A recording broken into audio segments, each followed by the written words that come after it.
Your Excellency President Luis Lula da Silva, Your Excellency Prime Minister Narendra Modi,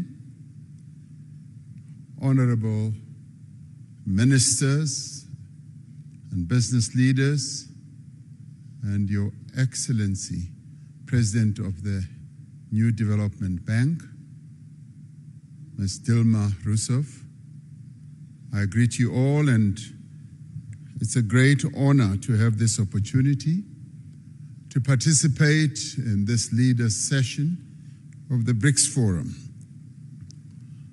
I particularly want to thank Mr. Sim Tshabalala for the report that he has just given, and particularly underline and appreciate the message that is coming from all of you as business leaders about the immense opportunities that you see in investment across the BRICS countries.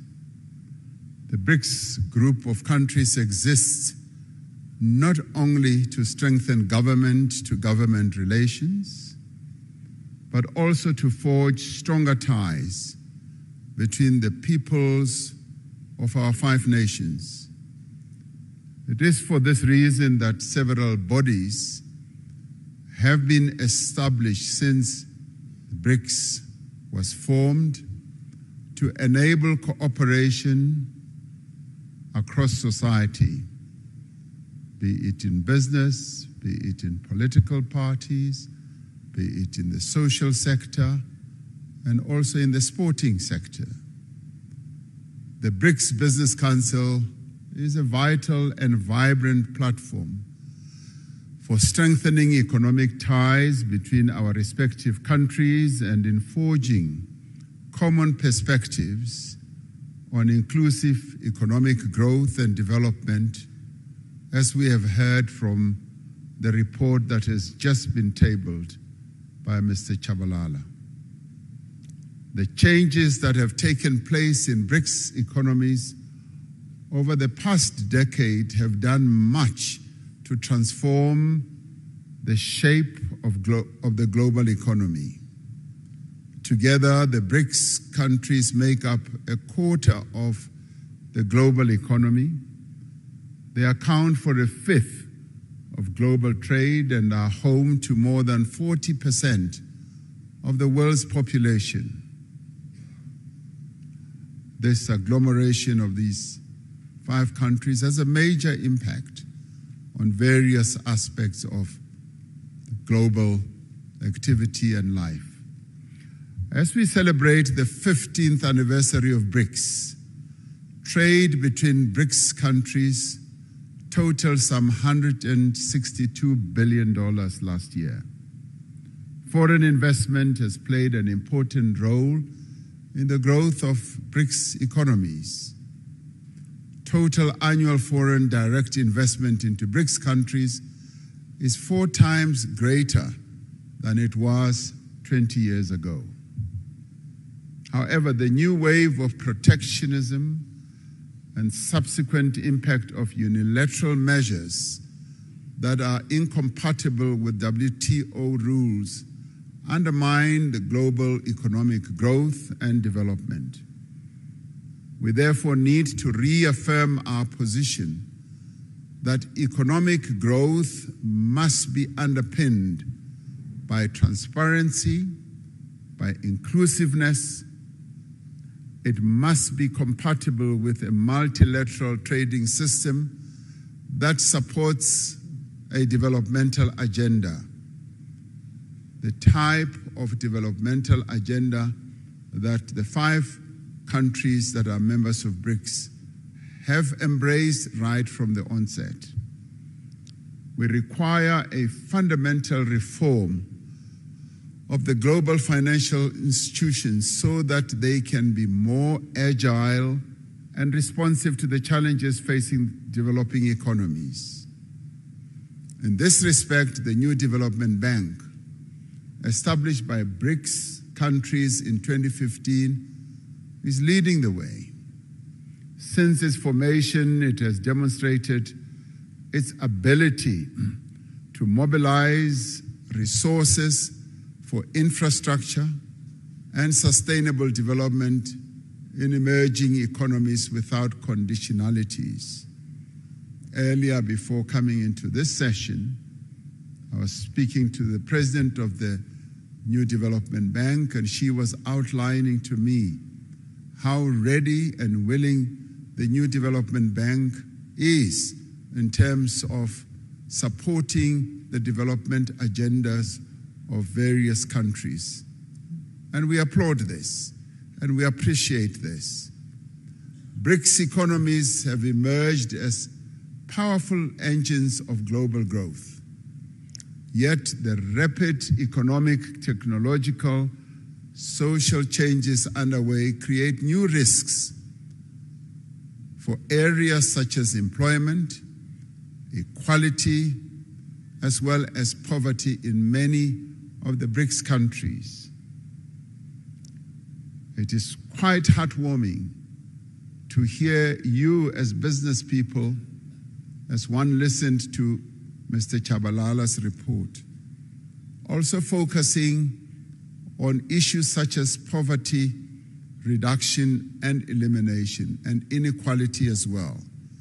It isn't often that you hear such very positive and forward-looking messages from the business community. So it's wonderful to be in a forum under the aegis of BRICS that you as business leaders are in tune with the developmental agenda that needs to be pursued to lift the people who live in BRICS countries and beyond out of the ravages of poverty and inequality. We therefore call on the business community to join hands with us to identify solutions to these and many other challenges affecting our respective economies. From a South African perspective, there is massive untapped potential for investment in our country and indeed on the African continent as well. In recognition of this potential, the theme for this 15th BRICS Summit is BRICS and Africa, the partnership for mutually accelerated growth, sustainable development, and inclusive multilateralism. Africa is a continent of great opportunity in industrialization process in a variety of sectors. This continent is rich in the critical minerals that will drive business success in the 21st century. The continent has resources of lithium, vanadium, cobalt, platinum, palladium, nickel, copper, rare earth minerals, rhodium, and many others. And these are the minerals that abound and are driving economic activity across the world. African countries have made it clear that the investors of choice are those who will come and invest in our continent, but also process the resources here close to source, so that African countries do not export rock and sand, but export finished products as we would like to do. We are developing stronger regional value chains that will connect a number of African countries, providing investors with diversity, with strength, as well as with resilience. The African Continental Free Trade Area creates a single market that is expected to grow to 1.7 billion people and nearly $7 trillion in consumer and business spending by 2030. The success of the African Continental Free Trade Area will require a massive investment in infrastructure. We need to mobilize the substantial financing that is needed to build the roads, the ports, the rail, energy and telecommunications network that will enable industrialization and trade. It is also pleasing to hear that you as the business community, you also see this area as opportunities that you can invest in. Growth in African economies will be driven in the main by small and medium enterprises. This requires focused as well as effective support to these businesses. It is important that specific financing be directed also to women-owned businesses so that they can harness the benefits of the continental free trade area. And we in Africa, as we seek to grow and develop, we are focusing on the empowerment of the women of our continent who have been held back through the years of colonialism, and in our case, through the years of apartheid, through protocols and laws. And we are saying we need to free the women of our continent so that they can trade, so that they can be in business and grow the economies of our various countries. Africa has a young, digitally connected and urbanizing population, a population which provides a stable workforce for companies in the future. The investment in skills development is continuing to grow. These factors all position Africa as the next frontier of productivity and growth. The BRICS countries have an opportunity to contribute to and participate in Africa's growth story. This can be achieved through greater cooperation in areas such as infrastructure, agriculture, manufacturing, new energy, and the digital economy. I was pleased to hear that these are also areas that you as business people are focusing on. South Africa has an important position in growing the African market, facilitated by the Africa Continental Free Trade Area and other free trade agreements. South Africa's industrial strength, our mineral endowments, and our large market opportunities provides a compelling value proposition for companies wanting to establish their businesses here. South Africa has significant industrial capacity with Africa's most advanced industrial innovation and fabrication base. Firms that have invested here recognize that South Africa has deep local capital markets and strong financial systems. We have a diverse and sophisticated economy, and this country possesses world-class infrastructure, skills, abundant natural resources, industrial clusters, and a host of incentives to support investment.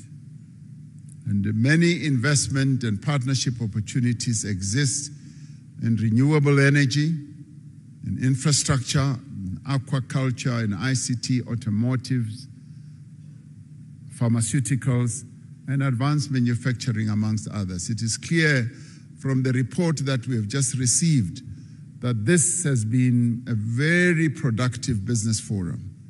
And I'd like, as I end, to commend the BRICS Business Council, the respective ministers from the BRICS countries and officials, and all business leaders who have made a meaningful contribution for the success of this business forum, and to have all of you, almost 1,500, I'm told, to have this what I see as a very successful business forum. I sincerely hope that your participation in this BRICS Business Forum will yield the productive outcomes that are required for us to catapult BRICS economies towards a more equitable and accelerated growth.